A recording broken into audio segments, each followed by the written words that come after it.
Good evening, good morning, good afternoon, and welcome to the latest edition of Over and Out. Last time I looked was still Mark Church. Delighted to say this is my debut on Over and Out. It's a great moment in my life, and alongside me, Mr. Nathan Johns, who has been frying on the roof at Guildford as we've been watching Surrey's second game in the Metro Bank 50 competition today. It was against Gloucestershire. Gloucestershire winning by 85 runs, winning the toss. Gloucestershire deciding to bat first, posted 293 for 9. Surrey bowled very well, but at the back end of the Gloucestershire innings, Matt Taylor came out and thumped 27 to get them up to that 293. Josh Shaw then took 3 early wickets, and there was a 5th wicket partnership between Josh Blake, who made 26, and Ollie Sykes, who made 97. Those two putting on 99. At that point, Surrey were right on target, but both of them went in quick succession, and in the end, Surrey falling short, all out. Yusuf Majid the last to go for 208, so it was an 85 run win for Gloucestershire. Nathan, first question for you is, go on then, let's start with your moment of the day. I think I really enjoyed Ollie Sykes' straight 6 when he danced down the track and he nearly took out a cameraman. That just made me chuckle, and it was a beautiful shot. It was a good shot. I don't know, just left-handers always look slightly more elegant, don't they? He has that little flourish when the bat comes over his head after he strikes.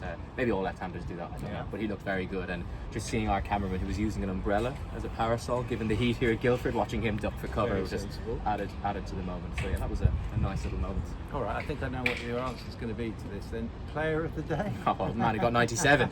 The only disappointment was that Ollie Sykes didn't get his first professional 100. He just deserved it on what has been a tricky pitch over the 2 games here in Guildford. He not only scored his runs today, but he looked fluid. He was scoring at more than a run a ball pretty much from the get-go, and that partnership he had with Blake got Surrey right back into it, as he said. But you know, there's the shot down the ground, there's a few pull shots, there's one pull shot into the trees in the Dabdune Wharf. We lost 1 ball. He looked complete today, and the only disappointment is that he walked past one and got stumped on 97. Yeah, I'd add to that as well. For me, it was his running between the wickets, and it sounds a strange thing to say, but the balls he defended and the singles in between the strong shots as well. It was a proper innings, wasn't it? He knew when to go hard, and he also knew that given the variable bounce of the pitch, when just to soft hands, outside off, take your single down to third man, don't push hard at it and nick off as a few other players have done. So he was, over the course of the 2 games here, he has adapted to the pitch comfortably.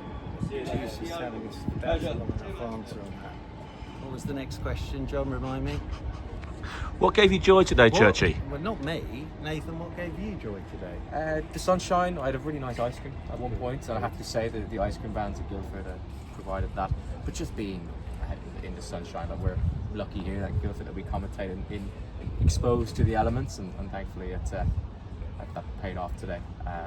So just being here and watching a beautiful day of sunny cricket, can't get better than that. What was the next one, John? Again? Churchy, ask Nathan to give us something to talk about. Oh yeah, give us something to talk about, young Nate. I think given that we are going back to the Key Oval next week, I think it is just, outground cricket and how successful it has been across the country, but especially these 2 days at Guildford. There's clearly an appetite for it. The locals like coming to Surrey. Maybe it makes it a nice change of pace and going up to London.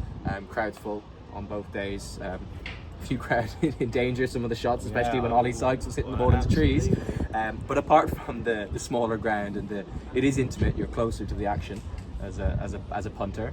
Apart from the slight safety risk that is, it definitely adds to it, and it's a relaxed atmosphere, isn't it? And look, we're all looking forward to getting back to the Key Oval, but this definitely marked a nice change of pace to be down here in Surrey. Okay, final question then.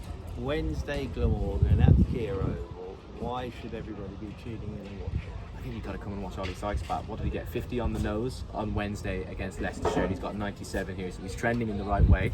A first professional 100 at the Key Oval will be a heck of an occasion if he can continue that form. But just to see a young man, hopefully not at the top of at the peak of his powers, because I'm sure he'll go on to achieve bigger and greater things. But just to watch somebody who is going to be the future of Surrey one day doing so well, why wouldn't you? Thank you, Nate. It's been a lovely day. Jeremy Coney had a haircut. That looks absolutely gorgeous. He's hopping on the train now. As he says, we'll all be back with you on Wednesday. But that, ladies and gentlemen, over and out.